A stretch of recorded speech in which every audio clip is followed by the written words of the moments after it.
Շվեյցարացի Անդրե Գյուտերն է։ Տարիներ առաջ, երբ դեռ չէր տեղափոխվել Հայաստան, լսել էր, թե այստեղ է ամենահամեղ ջուրն աշխարհում։ 4 տարի առաջ Շվեյցարիայից Եղվարդ տեղափոխված Գյուտերը, սակայն այժմ ամեն օր խանութից է խմելու ջուր գնում։ Եղվարդում օրվա մեծ մասը ջուր չկա, եղածն էլ խմելու պիտանի չէ, ասում է նա։ Problem with the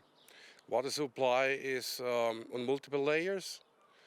First of all, it's not drinking quality, so you have to filter by your own. We sent a sample maybe 3 years ago to Switzerland and there was a red flag warning. Never drink this water.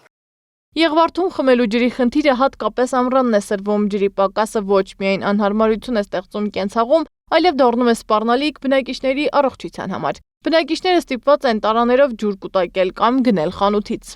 Հիմա տալիս են ժամ ու կես։ Մենք չենք հասցնում սանիտարական գործերը վերջացնենք, լվացք է, լողանալ է, ճաշ պատրաստել է, չենք կարող անել։ Երբեմն պատահում է